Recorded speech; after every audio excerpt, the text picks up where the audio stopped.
Hey everybody, time to continue with the Canuxsploitation-A-Thon, but before we do, I just want to give another shout out to Squarespace for sponsoring this video. That's right, Squarespace, the best way to make your own website, whether you're trying to launch a new business, market yourself, or just show off what you're into. If you've ever wanted to design your own website but don't know where to start, not to worry, because Squarespace makes things so easy, even a guy like me can do it. They offer dozens of award-winning templates you can customize so that your website looks exactly right for you. The easy-to-use interface allows you to drag and drop assets anywhere you want, and with the awesome new Fluid engine, they've made it so that you can design a great-looking website without any coding knowledge. Best of all, everything can be done completely inside your web browser, so you never have to worry about downloading and installing any software or patches. So, if you're interested in joining the thousands of other people who've used Squarespace to make their dreams a reality, just go to squarespace.com/BrandonTenold and sign up for your free trial. Then, when your site's looking good and ready for launch, use the promo code BrandonTenold for 10% off your first purchase.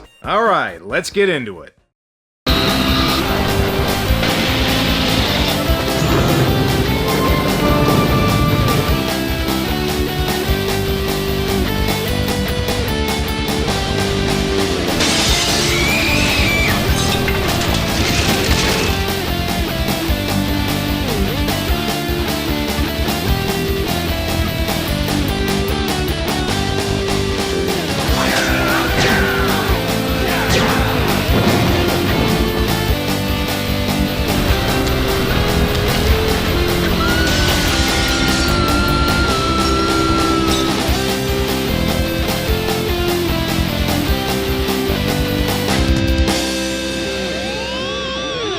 Welcome to part 3 of my Canuxsploitation-A-Thon. We started with a monster movie, then did a martial arts action flick, so now it's time to do a post-apocalyptic movie done Canadian style. DEF-CON 4 is a 1985 post-apocalyptic sci-fi film that, assuming you've heard of it at all, is probably because of its awesome cover artwork, which was a staple of video stores in the 80s and 90s. And if you actually rented it, you probably found out that the movie does not live up to that cover. Well, at least to let you know right away you're going to be let down, since in the movie the title is DEF-CON-4, but on the cover it's DEF-CON 4. Even the title on the poster is misleading.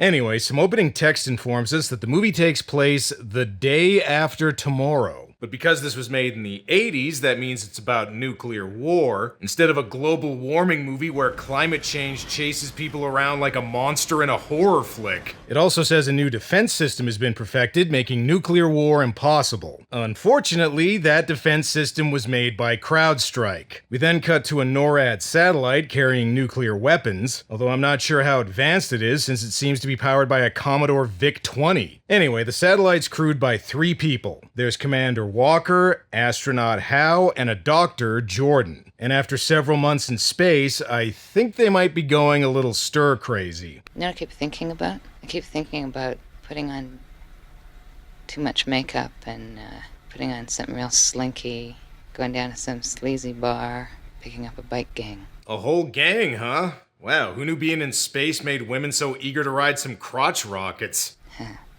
It's a joke, Hal. Well, yeah, so was what I just said. And hey, they let you watch porn in space, so that's something. Of course, they should probably be paying attention to what else is on TV. Both Washington and Moscow are gripped with alarm and confusion today, with news that an American cruise missile landed in the Soviet industrial city of Voronezh, 300 miles southeast of Moscow. I'm sure it's not a big deal. Let's see if Small Wonder's on. It isn't very long, though, before things start to escalate. I don't believe it.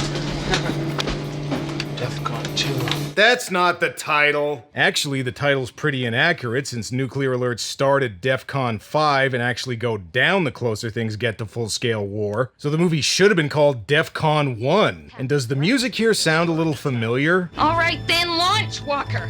We'll launch when we get War 1. The order can't get through. Look, we are supposed to fire on our own discretion if we have evidence. That's right. New World Pictures would later use this music in their American re-edit of Godzilla 1985, although I don't know if this one was able to score a Dr. Pepper sponsorship. Looks like World War III just started, and the news keeps getting worse.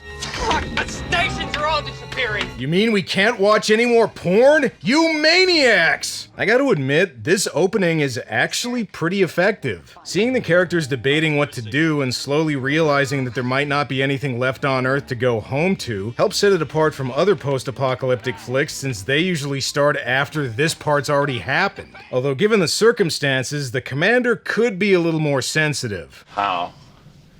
Your wife is dead. You fuckers! Whoa, easy, dude. Is this because I said your wife is dead? And if you're looking for a safe place to land, you could always try the Northwest Territories. There's not much there to nuke in the first place. Before they can make a decision, though, someone forces them to land somewhere on the east coast of North America, and they have to jettison their remaining nukes. Better hope they don't explode in the atmosphere, otherwise they might revive Godzilla. I mean, they already have the music from that movie. Alright, looks like it was a successful landing. Well, almost successful. I can't find a pulse. Man, I think she broke her neck! Damn, now she'll never get a chance to pick up that bike gang and have them take turns getting some road gash. What's more, I don't think they're alone.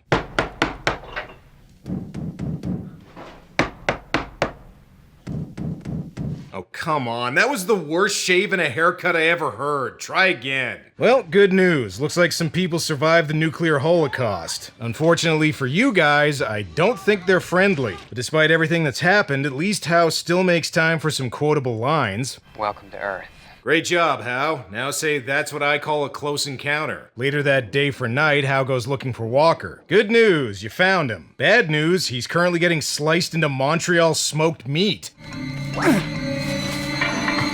Nice throw there, Hal. I'll give this movie some points for being different. In the 80s, most post-apocalyptic movies were Mad Max knockoffs set in deserts that featured bikers and punk rock types, while this one is set in the Canadian wilderness and has characters who look like they shot squirrels in their backyard even before the nukes came down. And if you needed further proof this movie's Canadian...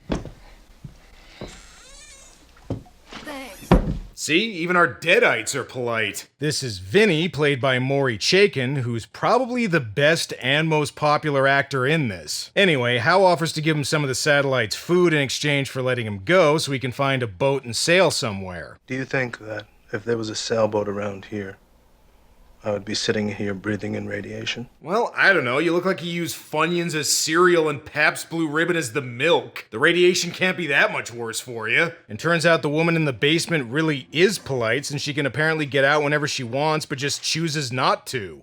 Who are you? None of your business. Well, according to IMDb, it's JJ, so can I call you that? And hang on a second. That voice sounds familiar. You look kind of innocent, but what choice have I got, right? Had me a boyfriend till I kissed him.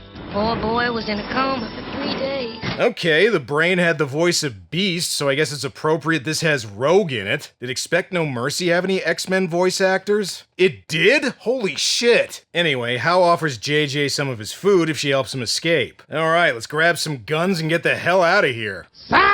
Well, there's more than food. There's marijuana. Oh, really? Oh yeah? Well, they already let him watch porn up there. It figures they let him smoke pot too. Why do I get the feeling World War III was started by somebody getting blitzed and pushing the wrong button thinking it was a vending machine? I don't smoke dope, and I don't like people who do. Yeah?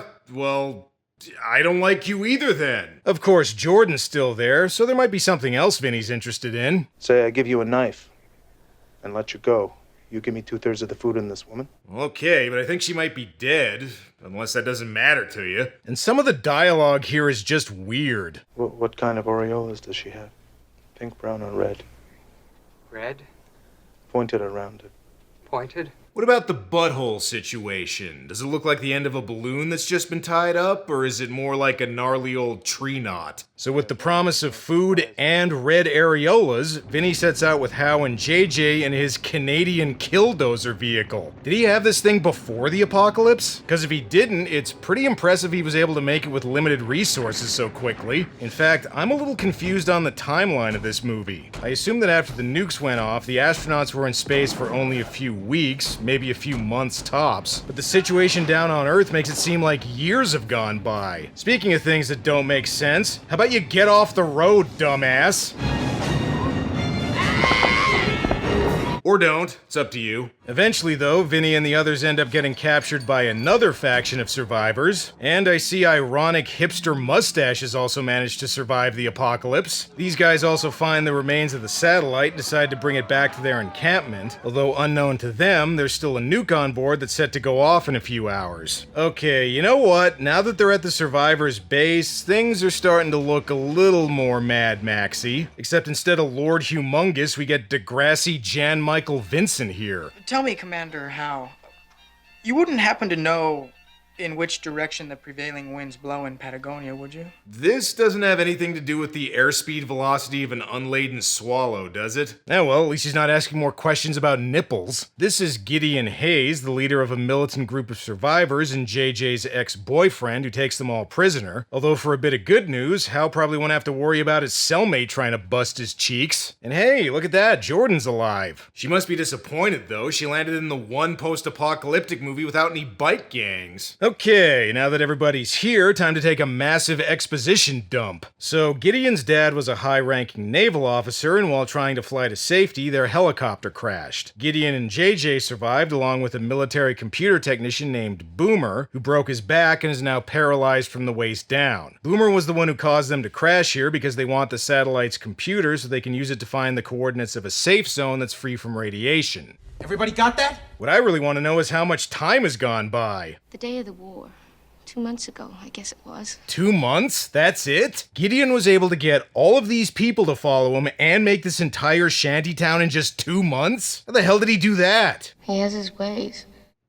Okay, guess that explains that. And now that Gideon has the satellite's computer, he can finally see where the safe areas are and run Battle Zone. Alright, as dated as this movie can be, it was ahead of its time in some ways. Okay, Boomer. For example, it's the earliest movie I've seen to use that phrase, and I'm starting to think Gideon might be a bit of an asshole. Here, let me... Oh! Don't worry about it, Boomer. The mud just helps seal in the juices. Gideon also wants JJ to come with him to the safe zone, but she's not interested. I say, go fuck yourself. Yeah, that's right, Gideon. She doesn't care how many Export-A cigarettes you've stocked up on. Take her back to her friends, please. Put up a notice that there will be a trial tomorrow morning. Prepare to be found guilty of being a stuck-up Stacy who doesn't realize what a total giga-chad I am. They might want to hurry up with the trial, though. That nuke is still busy counting down. All those who find Commander Howe and Dr. Jordan guilty, say aye. Aye! Guilty. Damn, that was fast. Alright, well, at least jury duty seems to be way less of a pain in the ass after the apocalypse, so... that's a positive. Alright, first we're gonna hang the prisoners, and then we're gonna use them for meat in tonight's Sloppy Joes. No more ground muskrat. Wow, looks like everyone's watching this execution. Even Boomer crawled his way out here. Now I have some questions about this next part. Gideon offers to let one of the prisoners go if they pull the lever to hang the others, which Hal volunteers for, but then Boomer shoots Gideon in the leg, giving Hal a chance to make a break for it. Did Hal see Boomer and was trying to stall for time? Was he actually gonna betray the others? The movie never really explains what his plan was here. In any case, Gideon needs Jordan, who tells him she'll only help him if he spares the others, so it looks like there's a stay of execution. Very nice work, Dr. Jordan. I should take you with me. Quick question though, what color are your areolas? Instead of morphine, Jordan tries to give Gideon an overdose of potassium, but Gideon figures this out and gives it to her instead. You know what? I think Jordan might be dead for real this time. Gideon also still wants JJ to come with him to the safe zone. Damn, this guy is really hung up on his ex. Get over it, dude. There's plenty of three-eyed fish in the radioactive sea. Good thing Hal remembered Vinny has plenty of guns at his place. Now he just needs to get himself a boat. That's right, just get off the boat, get in the water now. No, don't touch those guns. Don't do it. Don't pick them up. Would you just shoot already? Don't.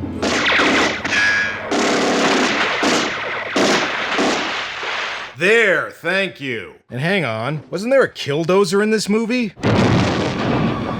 Hey, there we go. Somewhere the monster truck from Rolling Vengeance is jealous. Now that they got the killdozer and some weapons, Hal and Vinny hand out guns to the population and foment a revolution against Gideon. That's what he gets for hoarding all the cigarettes and booze for himself. And hey, maybe I was wrong about Jordan being dead again. See, look, her eyes are open. Oh wait, never mind, they're closed, she's dead. Not only that, but Gideon's already set sail with JJ. Can you swim? This ending showdown is a little anticlimactic. Hal swims to Gideon's sailboat to try and rescue JJ, but Gideon threatens to slit her throat if he doesn't jump off, which he does. Then when Gideon tries to shoot him, JJ just knocks him into the water. That's it? They brought the killdozer back and they don't even kill Gideon with it? I was hoping he was gonna get impaled on this spike thingy or something. This is like if at the end of Mad Max, instead of getting run over by a truck, Toke Hunter ended up being defeated because he just ran out of gas. Okay, that's not quite it for Gideon. There is this next part. Gideon makes his way back to the encampment, and remember that nuke that was counting down? It should almost be empty.